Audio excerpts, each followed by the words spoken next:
The Green Party says it's confident it has a real chance of getting its first MP elected. The candidate for the party, Adrian Ramsay, hopes to take Norwich South from the former Home Secretary Charles Clarke. On offer at the Green Shop, all things local and organic.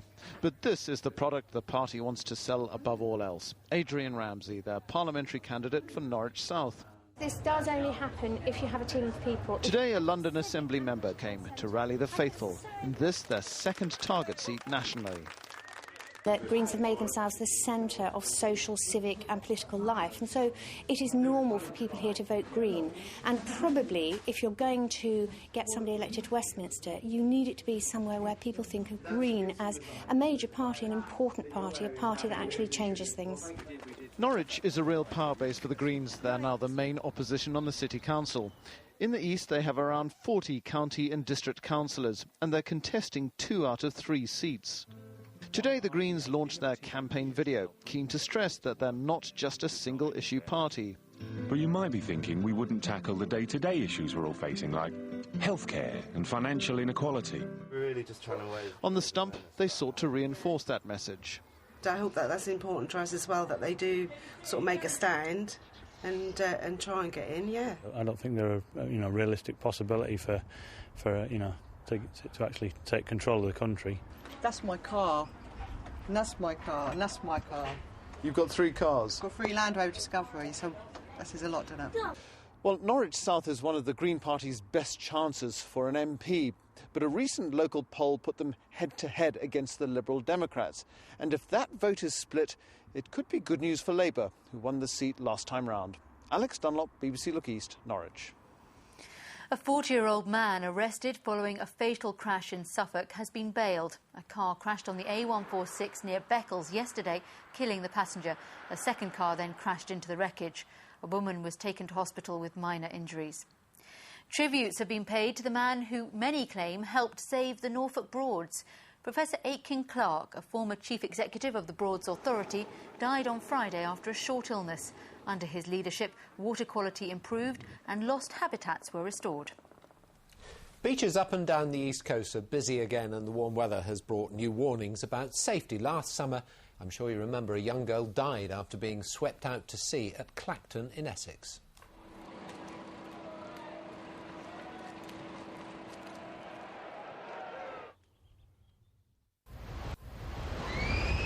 Cloudy through much of the morning now, but dry and bright, and hopefully as we get into the afternoon there should be quite a bit of sunshine. They call this the Essex Sunshine Coast, and on a day like today it's easy to see why. The resort of Clacton was bustling, and once again the safety teams are back on the lookout for the all too familiar signs of danger. We've had people that have fallen asleep on the beach and they're gradually going redder and redder as the day goes on. You have people that insist on taking inflatables out to sea, which is one of our big bugbears, keep them ashore, we'd rather them be ashore. They do their best, but even when there are large notices warning about the risks, some people still need to be told to steer clear. Experts, though, say no one should doubt the perils which lurk. Last August, 10-year-old Stella Ackenby disappeared here while swimming. Search teams eventually found her body. It was one incident out of a record number of more than 1,200 in 2009, handled by safety teams along this stretch of coast. And they believe this summer, with more people choosing to remain in the UK, could be even busier.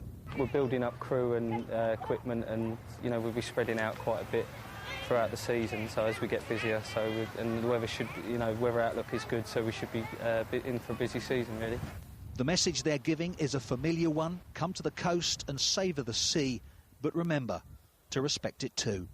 Kevin Birch, BBC Look East, in Clacton. Time for sport now. Golf and cricket news to come, but first with the football, here's Tom Williams.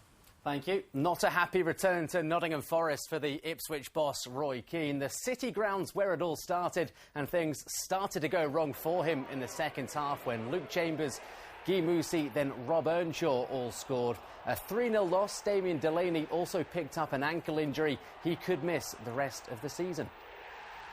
We're disappointed with the performance today and certainly the result. But listen, there's a lot of hard work ahead. I think we've seen how far we are behind the teams near the top. I think Forest look fairly strong today, as much as I think 3-0 is a bit harsh in terms of the scoreline. But we know we have a lot of hard work ahead. A draw for Norwich, a win for Colchester in League One. This is how the table looks. Norwich 8 points clear at the top with 5 games to play. Colchester's first win in 9 means they're back in touch with the playoffs. Reaction to both games to come will kick off at Carrow Road. No shortage of incidents. Gary Doherty went close twice for Norwich before MK Dons took the lead. Aaron Wilbraham from all of a yard. Norwich were denied an equaliser. Chris Martin adjudged to have fouled the keeper. Martin left hot, bothered and booked. Second half, the referee spotted Grant Holt's handball, a 10th yellow card, meaning an instant 2-match ban. 8 minutes from time, as clear a handball, this time not spotted, no penalty. The very last minute, Ollie Johnson was fouled, Wilbraham dismissed, up stepped Martin, his finish deadly. We were the dominant team, put them on the back foot, and their goalkeeper some really top-class saves, but I thought we were excellent. Just, I thought we should have had the handball with the penalty, never got it, and as I said, terrific attitude not to get beat. So the promotion party on hold. City can't do it at Leyton Orient tomorrow, but they're edging ever closer. So to a much-needed win for Colchester against Swindon. Ashley Vincent gave them the lead. Anthony Wordsworth doubled it before scoring again late on. 3-0, the U's first win since February. It's Charlton away tomorrow night. Well, it's huge for us. It's really important because, results have gone for us today and they'll be looking over the shoulders. But, there's a long way to go yet. There's 15 points to be played for and we've got to make sure we go out to get as many as we can. Southend are due back in the High Court on Wednesday to face a winding-up order. On the pitch, no let-up either. They lost 2-0, both Leeds goals coming in the second half, leaving them 4 points from safety. The Shrimpers have a crucial home game with Brentford. Essex police are continuing to investigate allegations of match irregularities against 2 Essex cricket players. The investigation was the talk of the county ground today as Essex concluded their championship match against Hampshire. The last day of the first match of the season, Essex are back in Division 1 and back in the headlines.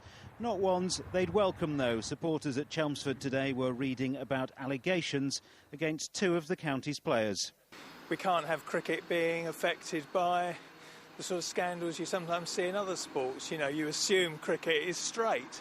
It's just not particularly good, though. It's not really I always say every publicity is good publicity, but I don't think that is for Essex, to be honest, It's unfortunate if anything like that's happened. I'm sure the good name of Essex will prevail. The players involved haven't been named and the club has declined to comment, but in a statement, Essex Police said, following allegations received about 2 Essex County cricket players involved in match irregularities, we have initiated an investigation and are working closely with Essex County Cricket Club and the English Cricket Board.